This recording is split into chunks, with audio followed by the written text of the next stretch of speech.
Welcome back. Yes, I'm Jess and I am Aussie Wristwatch, and today I am super excited.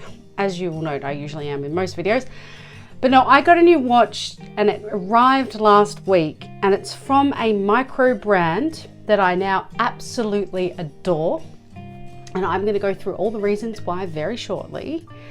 And the brand is called Fears.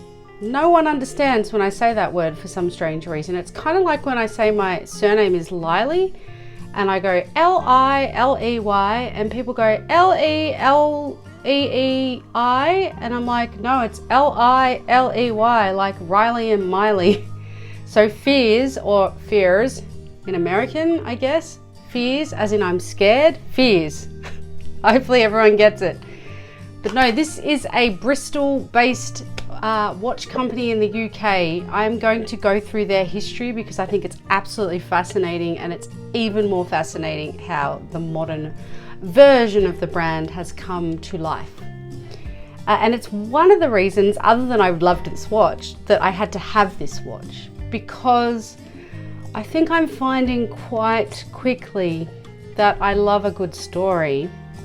Well, I know that anyway, I'm a writer, but I love a good story behind a watch. It's kind of a really obvious reason as to why I've kind of fallen in love with Rolex and their history and the story behind that. It's why I love Panerai. And you know, most of the great watch brands and the micro watch brands have a cool story behind them. So just means my list of watches gets bigger and bigger and bigger and bigger.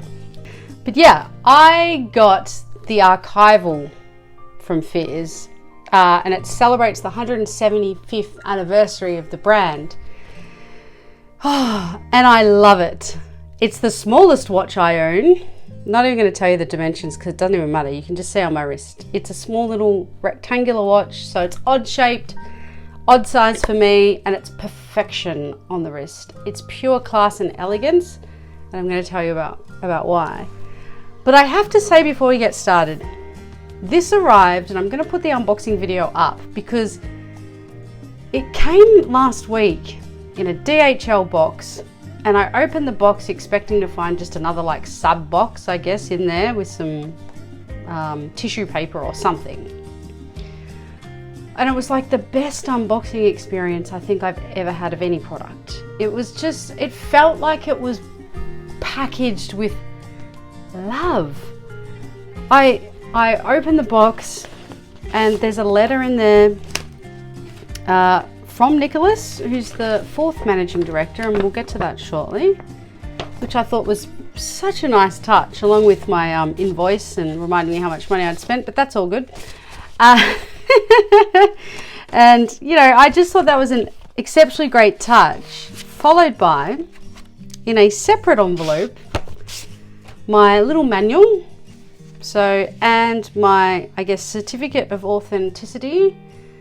These watches are numbered, and so mine is 1881, which actually, given my OCD, that's a cool number for me, because that just kind of, yeah, to me it's an even number in the sense of it's not actually an even number, but the numbers are even in the sense that there's a 1 on the beginning, there's a 1 at the end, and there's 2 8s in the middle. Yeah, my brain is a bit weird sometimes. There was an invitation to join the Fears Owners Club. Whoops. And which is exclusive to owners of the Fears watches, which is pretty cool.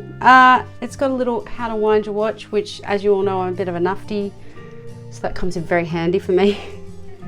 I got a little cloth so I can shine my watch face accordingly. Yeah, it was just, before I'd even gotten to the watch, I had all this excitement. And then I got to the watch and it was in this absolutely beautiful ash box. Made in England. It's the Fears blue colour. Blue's my favourite colour, so again, I mean, the hashtag, they're just winning. And I opened this box up. It's not in there because it's on my wrist, but it was just this gorgeous, gorgeous box. I also got an additional black leather strap, so that's just sitting in there for now. But yeah, absolute joy. Oh, absolute joy.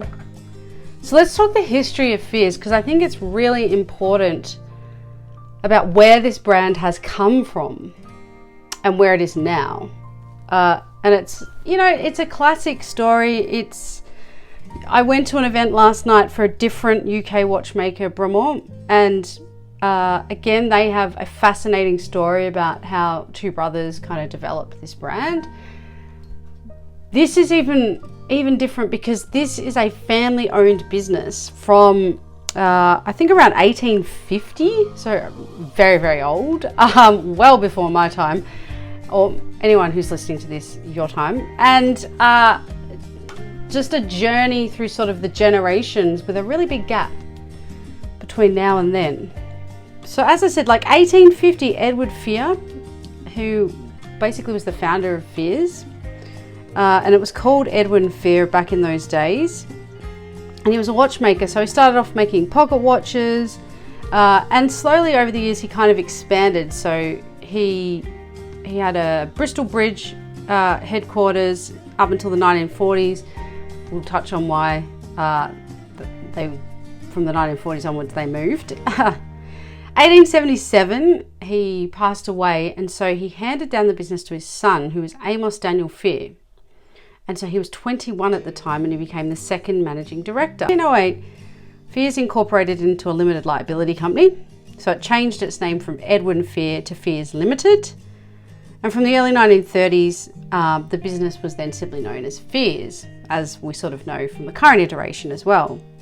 In the 20s, Fears established an export department called Fears Export Limited, and that was located at number 14 Brunswick Square in Bristol. So Bristol company through and through. I don't know the UK very well. I don't really know where Bristol is, but I already know I want to go there and go to the Fears headquarters because they're still there today. So in the 20s, they kind of went through a little bit of a design phase where they were experimenting with different watch faces and dials and with the wristwatch. And there's some great photos I'll put up of some of the older antique watches. I mean, I really love these watches, and I love Nicholas, who's the current MD, and we'll talk about that shortly. He really has captured those design aesthetics and then put them in a modern line, and I love it. I really do. So come 1931, so young Amos, the 21-year-old, had passed away by this stage, and his son, became the third managing director. Now, there was a Wall Street crash, as you know, sort of in the 30s. The whole world was kind of falling apart financially. Little bit of akin to some of the apocalyptic financial happenings of today. But never fear. Fears continued to kind of press on. So despite all of those conditions, right, Fears, by the end of that decade, so they've survived the Great Depression, and they were exporting to 95 countries around the world, which is pretty extraordinary if you think about that time period. It's not like FedExing stuff nowadays. Like, I think that's quite good. So then we get to the 1940s, which of course, if you're, well, I want to say unless you've been hiding under a rock, but I have to say, totally off topic for a second, the cultural or generational divide, the generational divide between myself and a 20-year-old, which is about 20 years, just so we're clear, seems to be a lot, it's cavernous. There are moments now where I'm like, wow, they do not get any of the references I'm talking about here. So when I say the 1940s, and I'm about to say, as you would be aware, World War II was in the full flight. I mean, I don't know, would someone who's 20 actually be aware of that? I'm a little, I'm a bit worried that they wouldn't. But anywho, so in 1940 there was a blitz, as there were many blitzes in the Second World War in Britain, and the Fears premises sustained direct hits. Okay, so the Bristol Bridge headquarters was destroyed completely on the 24th of November 1940. And Brunswick Square, which was the export department, was permanently evacuated in 1942. So it's not really a common, thank God, occurrence for an evacuation or a change of premises move for a business nowadays. But yeah, back then it was. So in 1945, they moved to Clifton, Bristol, and they celebrated their centenary. It's extraordinary, isn't it? And so they actually released, and there's such a cool like advertisement from an old newspaper here, but a centenary watch collection. And you will see in terms of the watch I'm going to talk about, there is a watch in there, yep, that looks very much like the watch I'm wearing today, as do many of the other models in the current range reflect the models in this range. I love that. So come 1976, and we all know where that era is coming around to, right? They'd been thriving and continuing since the 40s post-world era, right? They closed their doors in 1976. Thank you, Quartz Crisis. Fast forward from 1976 to 2016, and I'm going to go off book here from my notes. So I went to an event for Fears, let's call it like just over a month ago.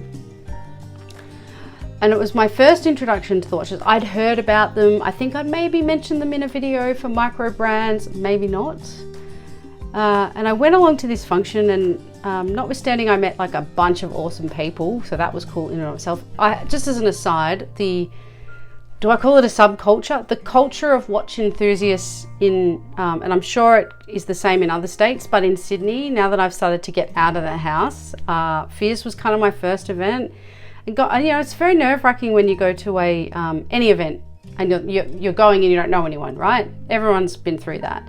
So then go to an event where you don't know anyone, you don't know anything about the brand, you're just enthusiastic is how I would describe myself. And I've had all these, now they're gents, because it's not like there's no females at those events, but predominantly male. And they take you under the wing and they have a chat to you, and everyone just loves watches, so we all just have a general chit chat. And I've really enjoyed that. And I've started to meet a bunch of great people who have then started inviting me to other things. Thank you so much. And it's just nice to be out of the house and have a social network, so that's pretty cool. But yeah, anyway, I go to this Fears event, I meet a bunch of great people. Funnily enough, Nicholas, who's the keynote speaker and the new managing director of Fears, is actually running late because it happens to be one of a handful of days about a month ago where we had these epic storms.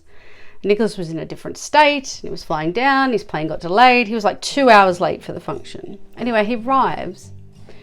He's the nicest guy in the world, like honestly, such a gent, such a darling, like absolutely gorgeous.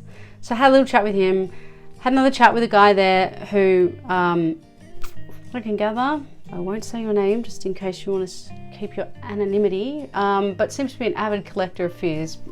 Insisted I try this watch on.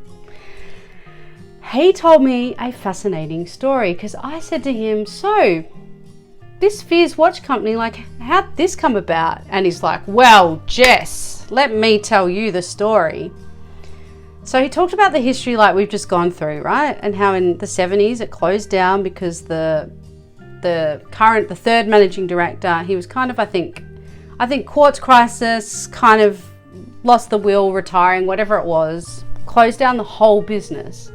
And you have to remember, like, it was a pumping business, right? Like it employed, I don't know the exact number, but I think it employed over 100 people. So it was a thriving commerce. So it closed down. Little Nicholas goes off to uni, studies economics in the noughties. GFC happens, can't get a job in economics. Now this is all being told to me third hand. I'm going to actually have Nicholas on my podcast tomorrow, so I'm going to actually get it from the horse's mouth. But I like this story anyway, so I'm going to share it. Decides to go and become an apprentice watchmaker at Rolex. Does that, does really well, works his way up kind of in the Rolex network. Has a moment at some point during that time when he's like, is this what I want my life to be forever in terms of job and etc, etc. Has a chat to his dear old mum, who then proceeds to say to him, well, why don't you open up the old family watch business? And Nicholas goes, sorry, what watch business? So yeah, I mean, there's so many extraordinary things in this story. Like, first of all, Nicholas doesn't know about the family watch business. Need to fact check that with Nicholas himself, but assuming that he doesn't, oh my God. So then he goes and becomes a apprentice watchmaker, unbeknownst to the family history of watchmaking. Again, oh my God, by coincidence. And then works his little tush off and opens Fears as we know it today. So that was around, I think, let me double check my timing now. 2016. I think before that there was probably a lot of time in his house raising money and putting prototypes together and all that kind of stuff. 2017 they released their second wristwatch, which is a hark back to the Brunswick, which is a very cool classic looking watch. I'm going to put a photo up of the original and the new model that they brought out, and I love this watch. Like, it's so elegant. I'd really love it for the collection. I mean, I'd love so many watches for the collection, by the way. And then in 2019, the first 1,000 days since the company was re-established, they launched a limited edition watch called the Redcliffe, which is beautiful, and it was inspired again by the 1946 Streamline watch. So again, there's a picture of the 46 watch and the 2019 watch. I just love this. So awesome. 2020, Fears then becomes a partner of the UK government's Great Britain campaign, which is pretty cool. And then in 2021, they celebrated 175 years since the 1846, since Edward Fear founded the company in 1846. Okay, then we get to the watch I've got on, because this is the celebration of the 175th year anniversary. I won't have a dyslexic moment and get my numbers wrong.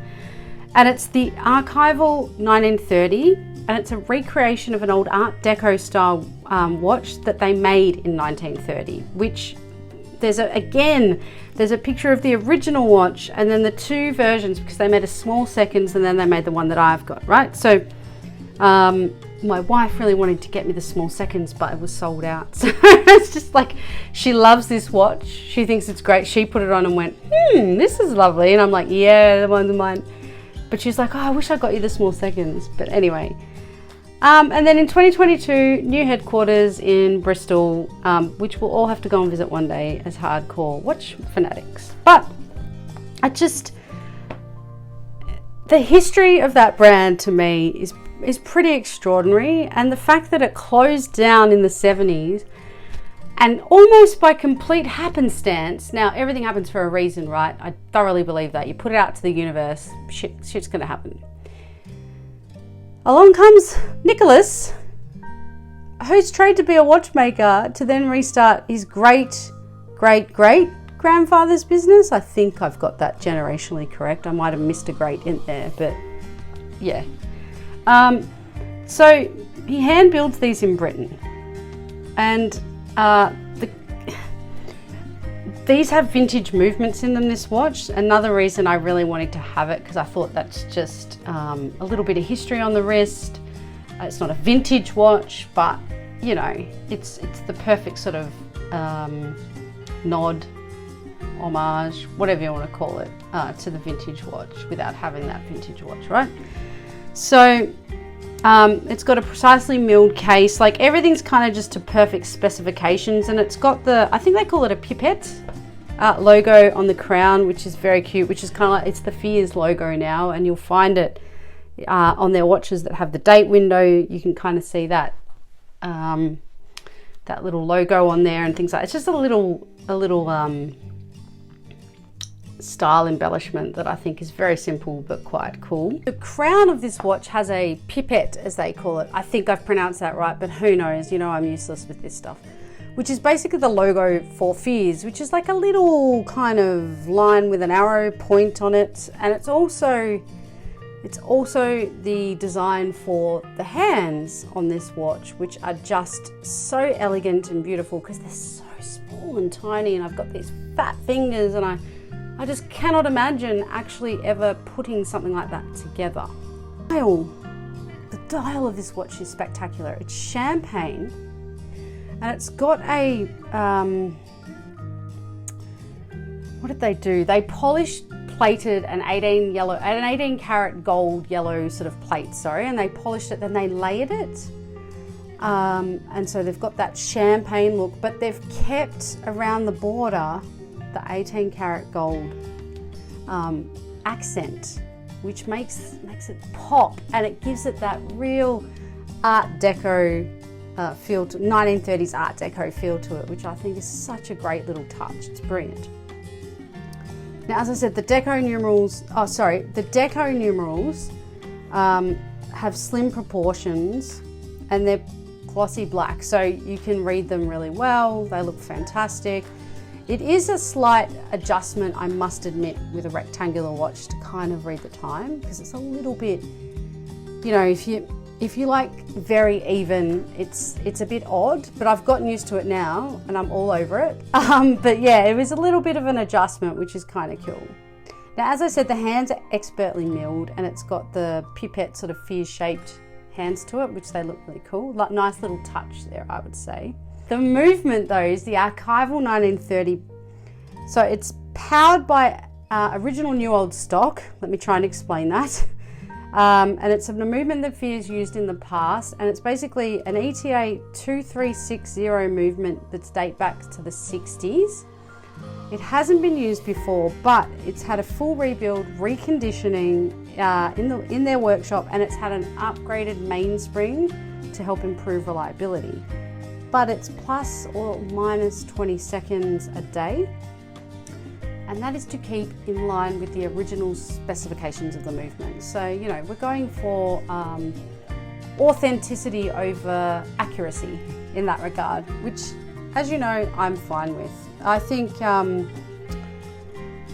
there are people out there that will understand what a movement is in terms of an ETA and which one that is, and what brands or watch the particular that goes in, versus a Solita movement versus an in-house Rolex versus I don't know, like an in-house Panerai versus the Panerais that don't have the in-house movement, which is a whole thing. That's not a thing for me.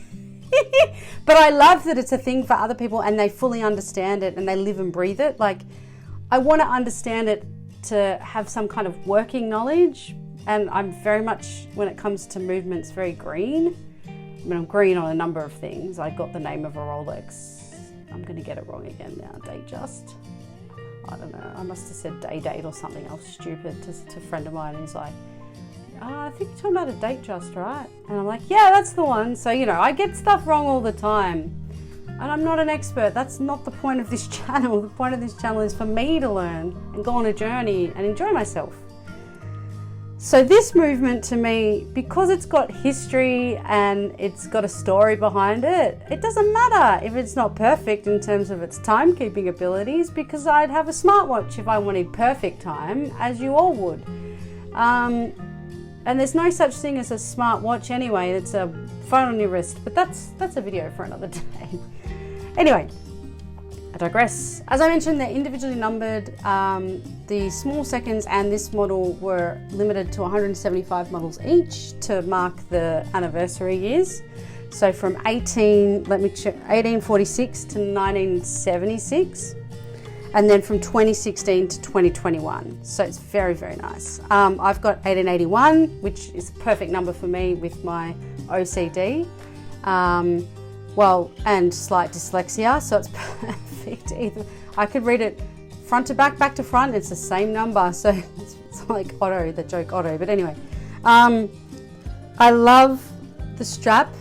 Now, I just realized when I was consulting my notes, because I was like, what is on the back of this leather strap? It's Alcantara. It's that beautiful soft, what is it, like a felty leather or suede or something? Anyway, it comes in a Porsche. Of course, I didn't buy that option because it was too expensive.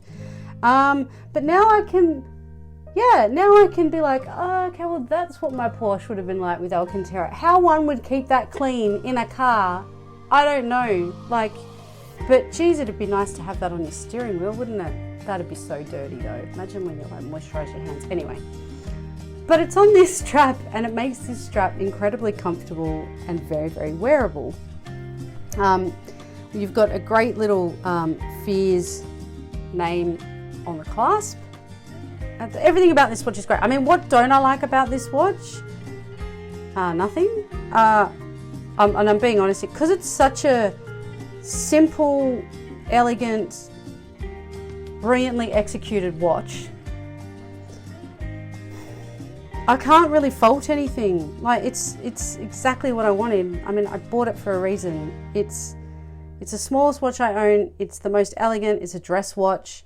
It's got a perfectly paired strap with the burgundy. It's got a black strap that I also bought, goat leather, to change the color and the look of it. I haven't tried that yet because I'm just actually enjoying this one too much. It's got quick release straps. You know how I love them.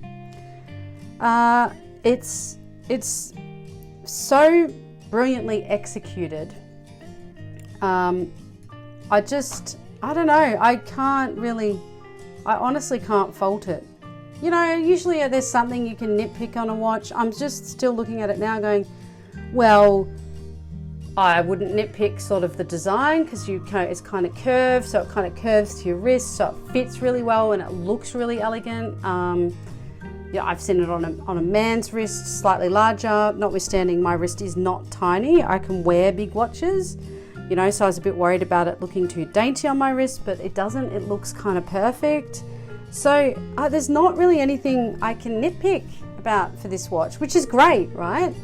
And I'm just being honest. And like I said, you know, I bought this watch, so we know I like it. I spent money on it. No one's given me this watch to review. No one's asked me to review this watch. I'm in the honeymoon phase. I've been wearing it a week, but I love it. I absolutely love it. I've worn out to dinner a couple of times. Like, I just think it's great. So, I mean, who am I to nitpick? I got nothing. I just think it's a really beautiful, well executed, well thought out watch, and a perfect sort of nod to an era been and gone, and a really great, I think, what's the word I'm looking for? I just think, you know, for Nicholas to do that as a celebration of 175 years of the company, and to go back to one of those classic designs that, you know, one of his great-great-grandfathers kind of came up with, and then make it to celebrate them. I mean, it's pretty extraordinary. I love it. I'm so in love with this brand. I'm so happy I found them. I'm definitely going to add more of their watches to my collection over time. You know, I really love it. It's a micro brand. If you haven't come across them, Google them, please. I will try and remember to put a link in the description for you. You know, and really go and discover this brand. They make very simple, very elegant. Are they well priced? Well, this one was, from memory, about £3,300. Convert, add the GST, probably just under £6,000 Australian. So they're not cheap, no, by no stretch of the imagination. But, you know, I still think for the quality that you're getting and the story behind the watch, and supporting a micro brand that's, you know, spending their heart and soul and putting that, like, I can feel the passion and the love of this brand in the way it came packaged, in the actual watch. And I think that says so much. Like, I can't verbalize that any more than that, other than there's something special about that. Check them out. Let me know what you think. Until next time, like, subscribe, do all that stuff. Tell your friends. Have an awesome week.